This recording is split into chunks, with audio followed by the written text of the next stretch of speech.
Captain Jake Morrison sat in his command chair aboard the UHS Defiance, sipping his morning coffee while watching the stars drift by on the main screen. The Deep Space Patrol had been quiet for 3 weeks now. Too quiet, according to his crew. But Jake preferred quiet. Quiet meant his people stayed alive and went home to their families. "Captain, I'm picking up something strange on long-range sensors," said Science Officer Pete Johnson from his station. The young man's voice carried that mix of excitement and concern that made experienced captains pay attention. Jake set down his coffee cup and leaned forward. "Define strange, Pete." "Multiple energy signatures approaching our position. Big ones. Like nothing in our database." Pete's fingers danced across his console, pulling up readings that made his eyebrows climb toward his hairline. "Sir, these readings are off the charts. Whatever's coming our way is massive." Communications Officer Lisa Park looked up from her station, her headset crackling with static. "Captain, I'm intercepting transmission patterns. Definitely artificial, but the encryption is unlike anything we've seen before." Jake felt that familiar tingle at the base of his skull. 20 years in space had taught him to trust that feeling. "All hands, this is a captain. We may have company incoming.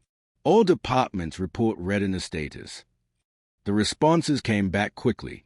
Chief Engineer Danny Walsh confirmed all systems running at peak efficiency. Tactical Officer Nina Brooks reported weapons and shields ready. Medical Officer Dr. Claire Adams had sickbay prepared for whatever might come next. His crew was good, really good. "Visual contact in 30 seconds, Pete announced, his voice steady despite the excitement in his eyes. The main screen shimmered as a computer adjusted for the incoming objects. What appeared made several crew members whistle in appreciation. 12 enormous ships materialized from the darkness of space, their hulls gleaming with polished metal that reflected the distant stars. Each vessel stretched over 2 kilometers in length, bristling with weapon ports and energy conduits that pulsed with inner light. "Well," said First Officer Amy Collins from her position beside Jake's chair, "they certainly know how to make an entrance." The alien ships arranged themselves in a perfect formation around the much smaller human vessel. Their positioning was clearly meant to intimidate, surrounding the Defiance like wolves circling prey.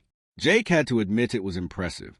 Whoever these aliens were, they understood the psychology of fear. "Captain," Lisa called out, "incoming transmission on all frequencies. They are broadcasting in multiple languages, but I'm getting a translation now." The main screen flickered, and suddenly they were looking at something that definitely wasn't human. The alien had a long, narrow head with large eyes that seemed to glow with inner fire. Its skin was pale blue, and intricate patterns covered its face like tattoos. When it spoke, its voice was deep and commanding.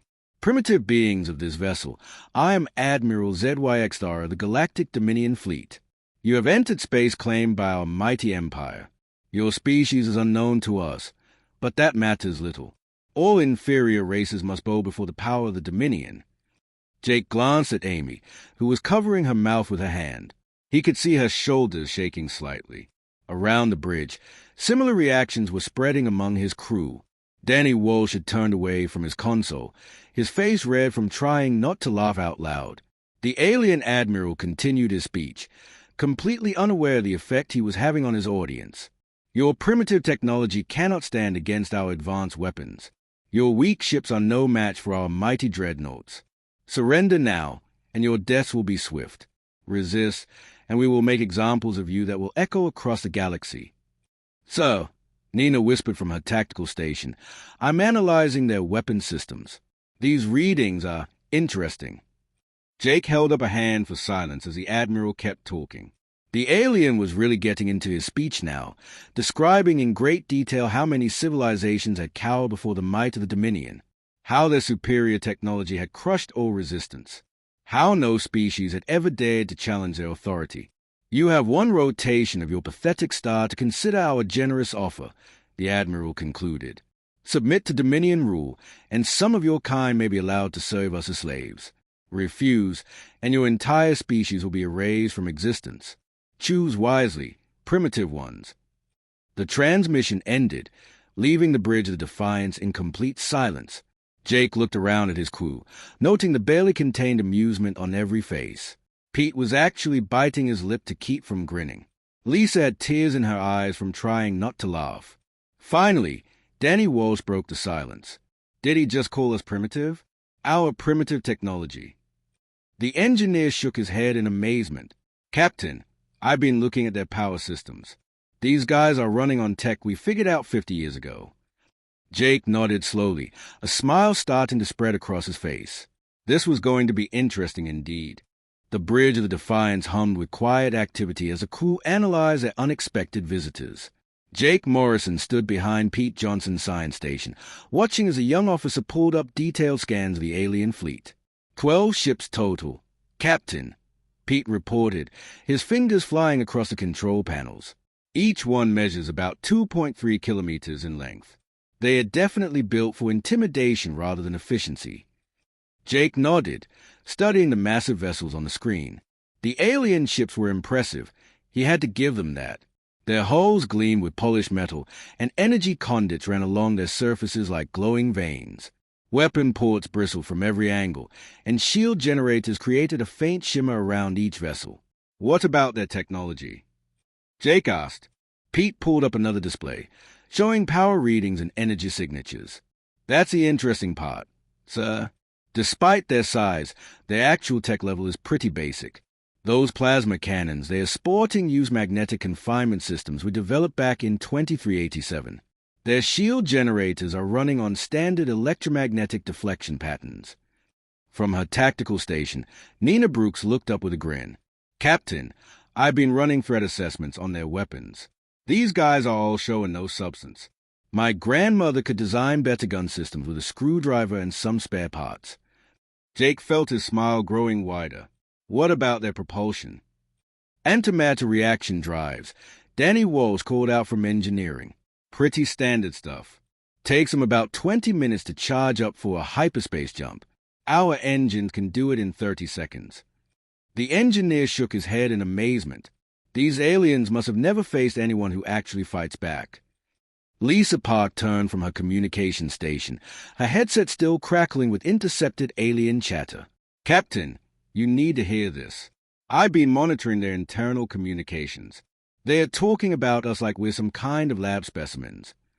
Put it on speaker, Jake ordered. The bridge filled with translated alien voices, their tone condescending and amused.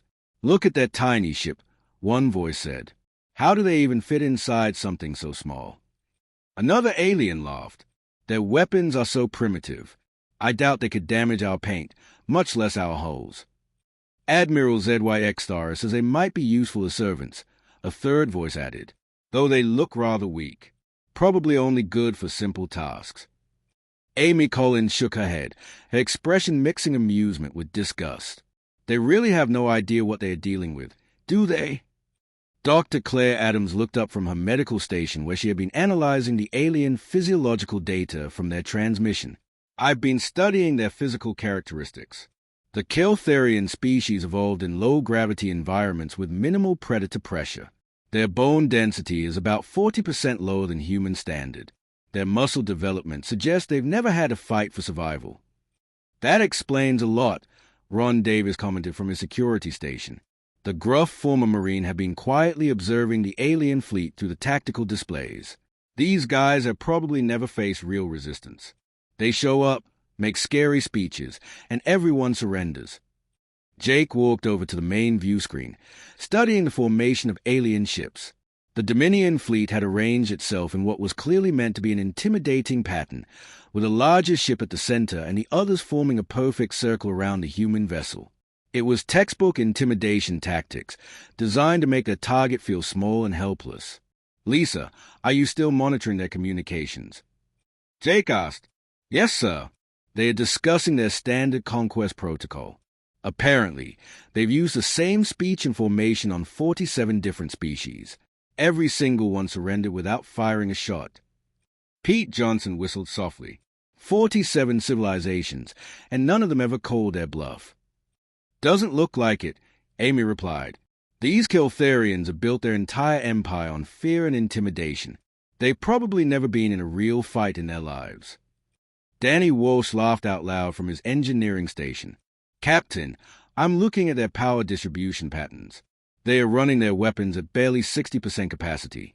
I think they are trying to conserve energy for their light show.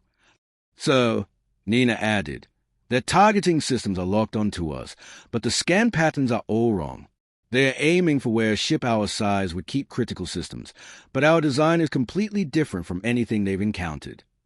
Jake felt that familiar surge of pride in human engineering. While the aliens had focused on building impressive-looking ships, humans had concentrated on making their vessel practical and efficient. The Defiance might be smaller than any single alien ship, but it was built by people who understood that in space, function mattered more than form. Time until their ultimatum expires. Jake asked. Lisa checked her chronometer. About 18 hours, sir. Jake nodded, a plan forming in his mind. That gives us plenty of time to prepare a proper response. I think Admiral ZY Star is about to learn something new about human diplomacy. Captain Jake Morrison stood in the center of his bridge, hands clasped behind his back as he watched his crew work. The alien ultimatum still had 16 hours left, but Jake had no intention of waiting that long.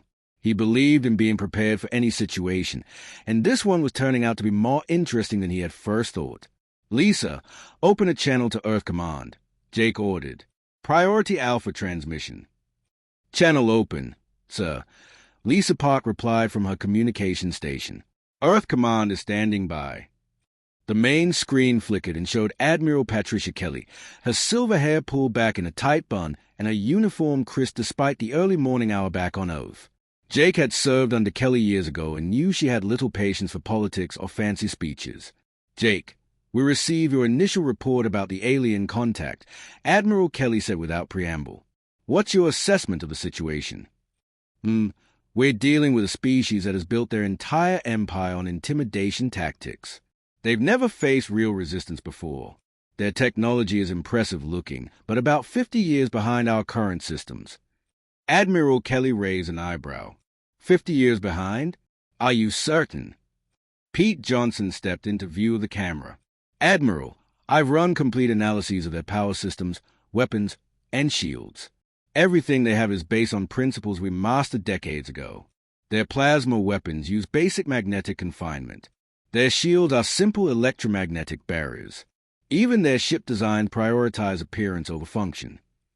Interesting, Admiral Kelly mused. What are you requesting, Captain? Jake smiled. Permission to respond appropriately to their ultimatum. I believe it's time someone taught the Galactic Dominion about human diplomacy. Admiral Kelly's own smile was sharp as a blade. Permission granted, Captain. Show them what happens when they threaten Earth's children. Kelly out. The transmission ended, and Jake turned to face his crew. Every person on the bridge was grinning now, the excitement building like electricity in the air.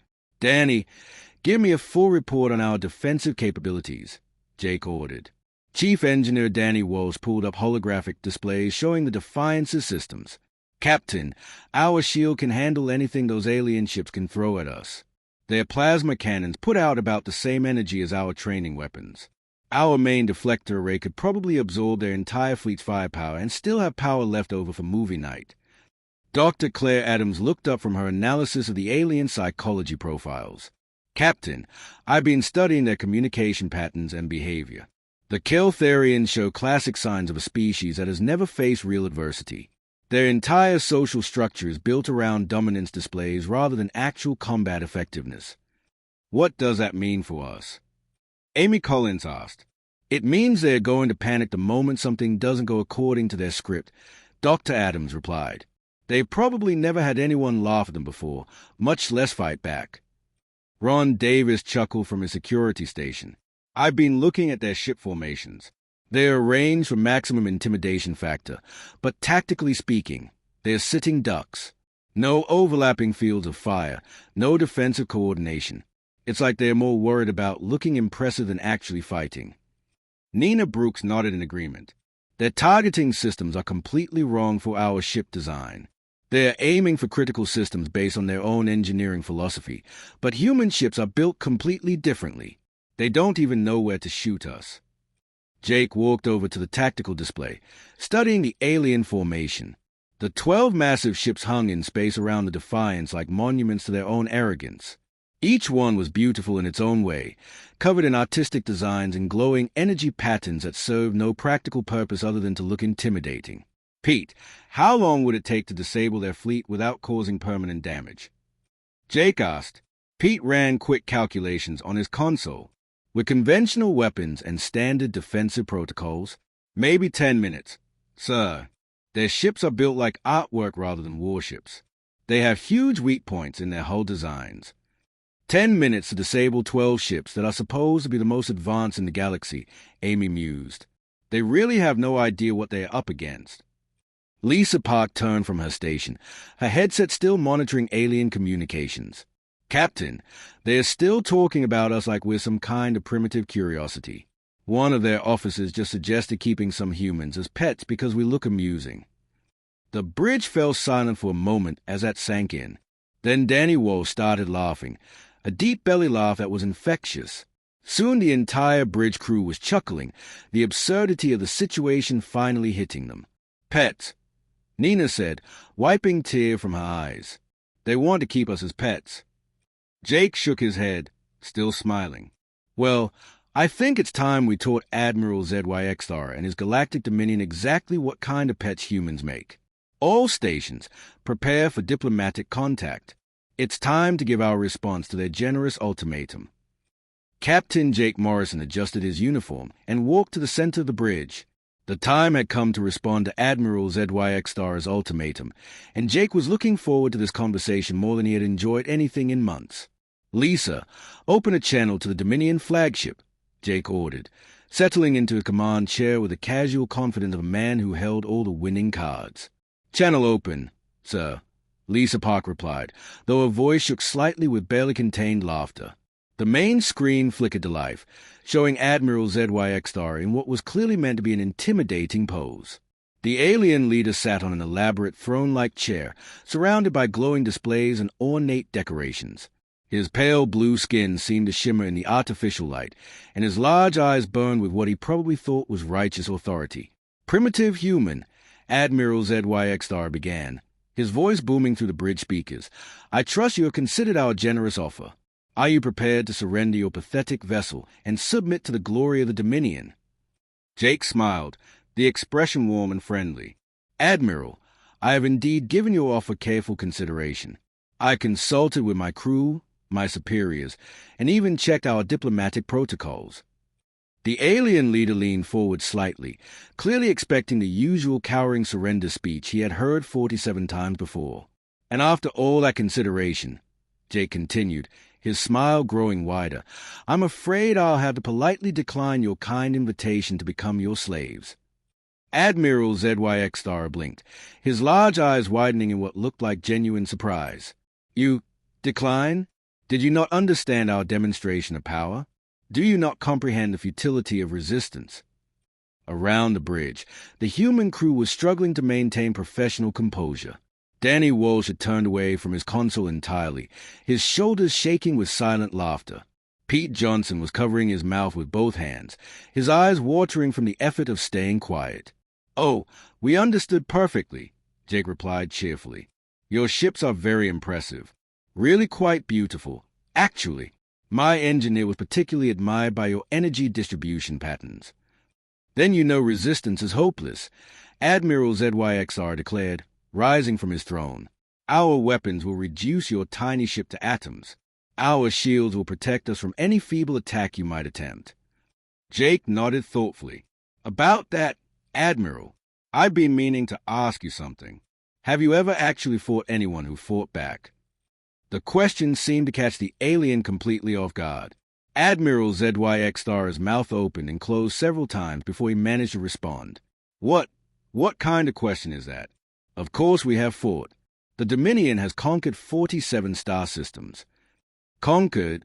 Yes, Jake agreed. But actually fought? Because according to our analysis, every single one of those civilizations surrendered the moment you showed up. Not one of them ever fired a shot. Amy Collins leaned over and whispered loudly enough for the microphone to pick up, I think he's having an existential crisis. Admiral ZYX-Star's face began to change color, shifting from pale blue to a darker, more purple shade. How dare you question the might of the Dominion? We are the masters of this galaxy. Our technology is supreme. Your technology is pretty, Jake admitted. I'll give you that. Very artistic. But functional? Well, that's debatable. Lisa Park turned from her station, no longer able to hide her grin. Captain, they are powering up their weapon systems. I think we hurt his feelings. Impossible beings.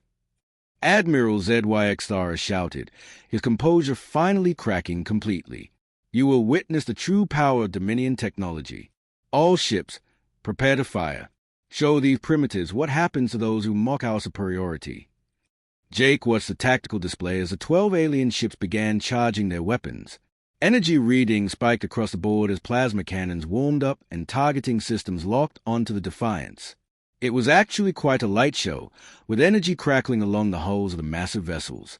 Nina, what's our defensive status? Jake asked calmly. Shields at full power, sir, Nina Brooks replied from her tactical station. Though honestly, we could probably handle their entire volley with shields at about 20%. Dr. Adams, professional assessment of our friend the Admiral. Dr. Claire Adams looked up from her psychological analysis displays. Classic narcissistic collapse. Captain. He's never had his worldview challenged before. The cognitive dissonance is causing a complete breakdown of his authority complex. Fascinating, Jake mused. Well, I suppose we should let him get this out of his system. Sometimes people need to learn lessons the hard way. On the screen, Admiral ZYX-Star was now pacing back and forth, gesturing wildly at his subordinates. Fire everything. Destroy them. Make them pay for their insolence. Jake looked around his bridge at his crew, all of them grinning now with unconcealed amusement. Well, everyone ready for the fireworks show? I have a feeling this is going to be educational for all parties involved.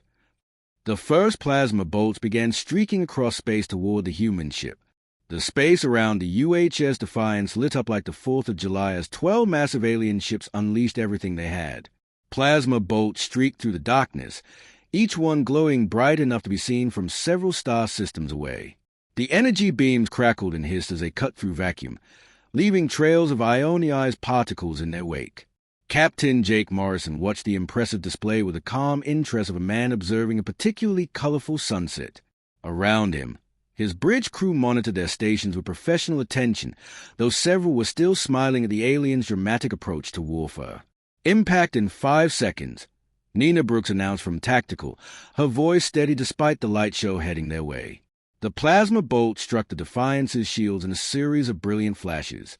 The energy barriers around the human ship glowed briefly as they absorbed the incoming fire, then settled back to their normal transparent state. The ship didn't even shake. Damage report, Jake requested, though his tone suggested he wasn't particularly worried. No damage, sir. Danny Walsh called out from engineering.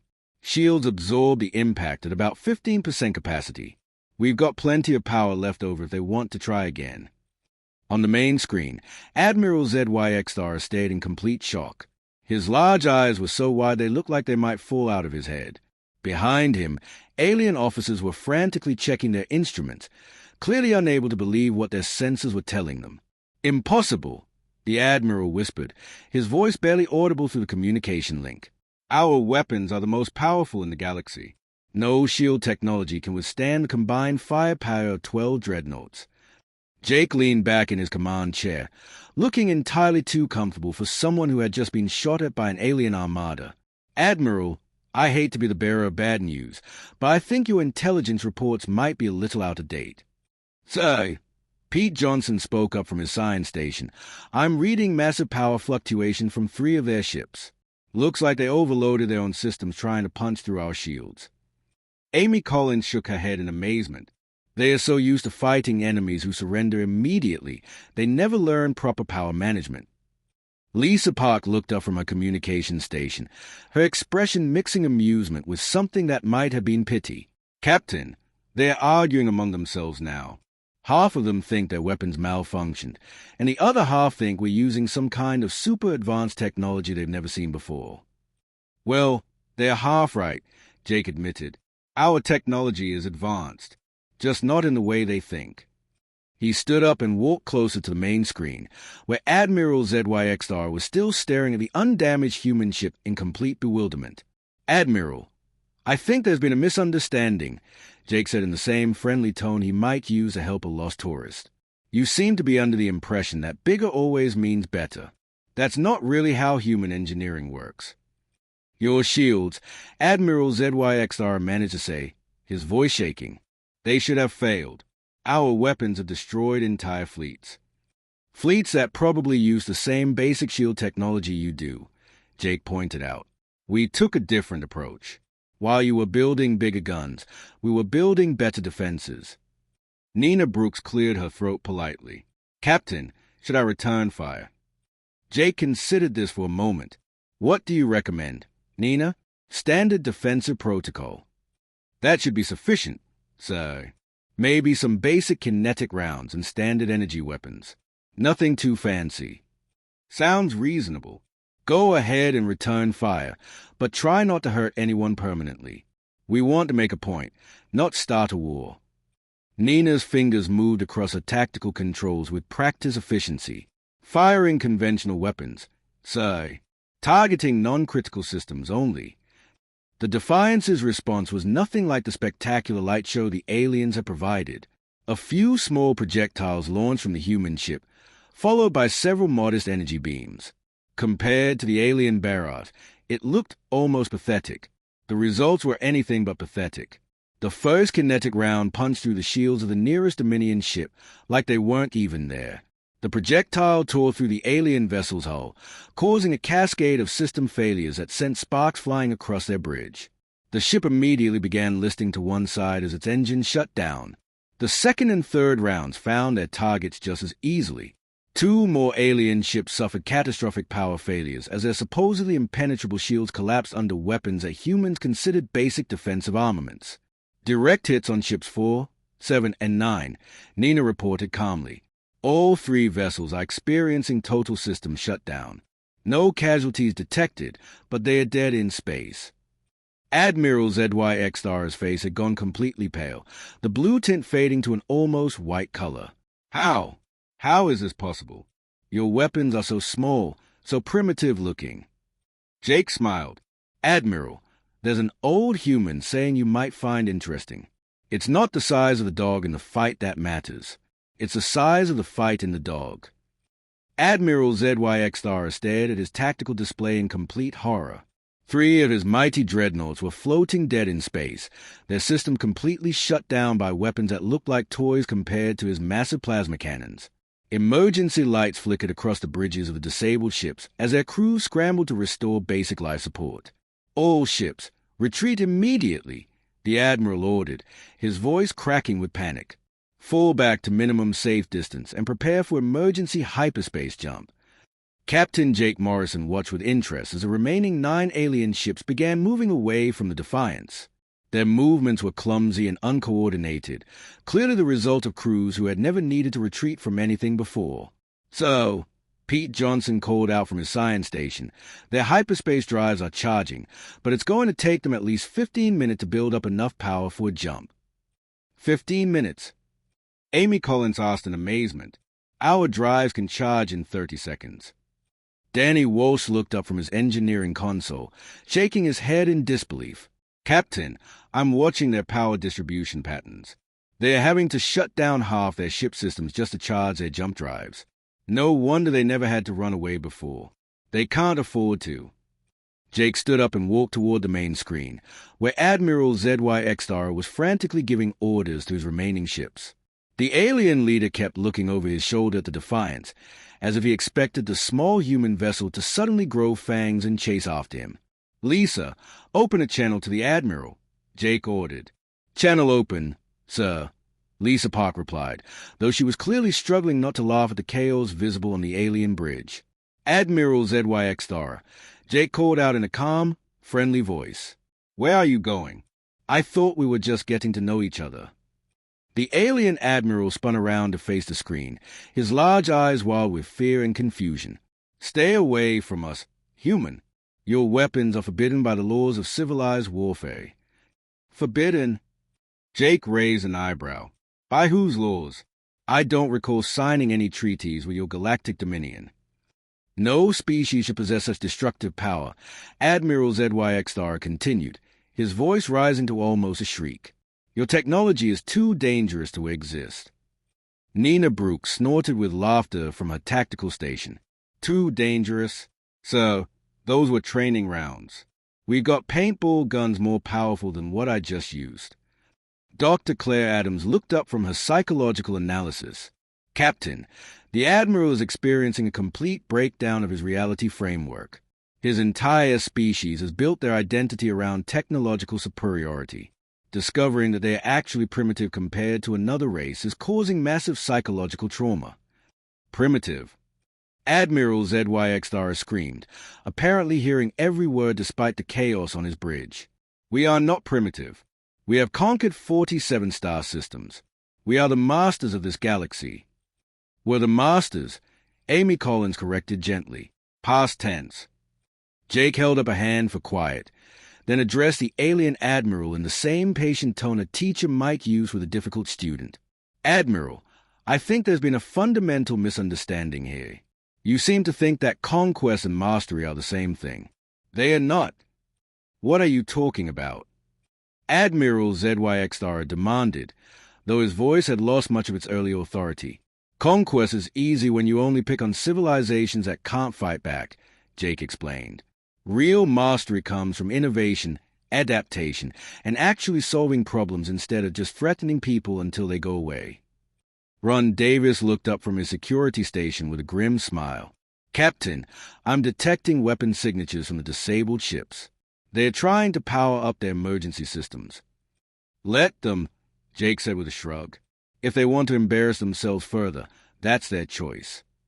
The 3 disabled alien ships managed to bring their backup weapons online, firing weak plasma bolts that barely registered on the Defiance's sensors. The human shields didn't even flicker. So, Danny Walsh called out, I'm reading massive instability in their remaining ships. They are pushing their power systems way beyond safe limits, trying to charge their hyperspace drive faster. That's not going to end well, Pete Johnson observed. As if responding to his comment, one of the retreating alien ships suddenly erupted in a shower of sparks. Its hyperspace drive overloaded, sending cascading failures throughout the vessel. The ship went dark, joining its 3 companions in the growing graveyard of disabled Dominion dreadnoughts. 4 down, 8 to go, Nina announced cheerfully. Admiral ZYX Star was now openly weeping on the main screen, his composure completely gone. This is impossible. This cannot be happening. We are the Galactic Dominion. We are supposed to be supreme. Admiral, Jake said gently, I think it's time you learn something important about the universe. Nobody is supposed to be supreme. That's kind of the whole point. The engagement was over, but Captain Jake Morrison knew the real work was just beginning. 4 alien dreadnoughts floated dead in space around the Defiance, their crews trapped inside ships with failing life support systems. The remaining 8 vessels of the Galactic Dominion fleet hung motionless at what they probably thought was a safe distance, too damaged and demoralized to continue fighting but unable to jump to hyperspace. Danny, what's the status on those disabled ships? Jake asked, settling back into his command chair. Chief Engineer Danny Walsh checked his readings carefully. 3 of them have lost primary life support. Captain, they've got maybe 6 hours of emergency power left. The 4th ship is in better shape, but their main reactor is unstable. Jake nodded, making his decision without hesitation. Ron, prepare boarding parties. Full humanitarian mission protocols. We're going to help them fix their ships. Ron Davis looked up from his security station with surprise. Sir? We're going to help the people who just tried to kill us. They are not our enemies, Ron, Jake replied calmly. They are just confused. There's a difference. Admiral ZYX Star's voice crackled through the communication system, weak and broken. Human vessel, what are your intentions? Do you plan to destroy us completely? Jake stood up and faced the main screen, where the alien Admiral looked like he had aged 10 years in the past hour. Admiral, we're going to send repair teams to your damaged ships. Your people need help, and it's the right thing to do. The alien stared at Jake as if he had just claimed to be able to fly. You want to help us? After we attacked you? After we threatened your species with extinction? Admiral, you made some poor choices based on incomplete information, Jake said gently. That doesn't mean your people deserve to die because their life support systems are failing. Dr. Claire Adams approached Jake's chair, her medical scanner already in hand. Captain, I'd like to volunteer for the boarding parties. Their species might have unique medical needs we haven't encountered before. Good thinking. Doctor, take whatever supplies you need. Lisa Park turned from her communication station, her expression serious for the first time since the aliens had arrived. Captain, I'm receiving messages from multiple sources. Apparently, our little conversation here has been monitored by other species throughout this sector. They want to talk. What kind of species? Amy Collins asked. The ones that surrendered to the Dominion, Lisa replied.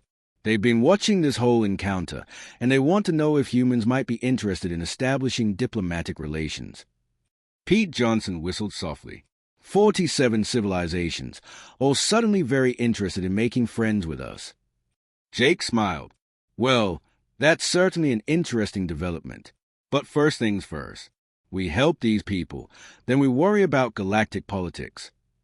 2 hours later, Jake found himself aboard Admiral ZYX-Star's flagship, walking through corridors that were clearly designed to impress rather than function efficiently. Everything was oversized and ornate, from the ceiling height to the decorative panels that served no practical purpose.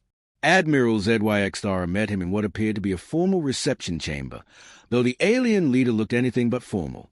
His elaborate uniform was wrinkled, his face showed signs of exhaustion, and his large eyes held a hollow look of someone whose entire worldview had been turned upside down. I do not understand you, Captain Morrison, Admiral ZYX-Star said quietly. Your people could have destroyed our entire fleet. Instead, you repair our ships and offer medical aid to our wounded. Why? Jake sat down across from the alien, choosing his words carefully. Admiral, can I ask you something? When your species first developed space travel, what was the first thing you did? We explored nearby systems, looking for resources and suitable worlds for colonization, the Admiral replied. And when you found other species? Admiral ZYX-Star's expression grew uncomfortable. We determined that they were inferior and claimed dominion over them. We did something different, Jake said. When we found other species, we tried to learn from them. We discovered that cooperation usually works better than domination. But you are clearly superior to us, Admiral ZYX-Star protested. Your technology, your weapons, your strategies. Why do you not simply conquer us as we would have done to you? Jake smiled. Because conquest doesn't actually solve anything, Admiral. It just creates more problems. But cooperation, understanding, working together to solve mutual challenges, that's how civilizations actually advance. The alien admiral sat quietly for a long moment, processing this concept. Finally, he looked up at Jake with something that might have been hope in his large eyes. Captain Morrison, would it be possible for my people to learn about this cooperation you speak of? Perhaps we have been approaching galactic relations incorrectly. Jake stood up and extended his hand to the alien leader. Admiral, I think that would be an excellent place to start. Welcome to the galactic community. The real one, where nobody has to be supreme, and everyone gets to contribute something valuable. Admiral ZYX-Star stared at the offered hand for a moment, then slowly reached out and shook it. It was, Jake thought, a pretty good beginning.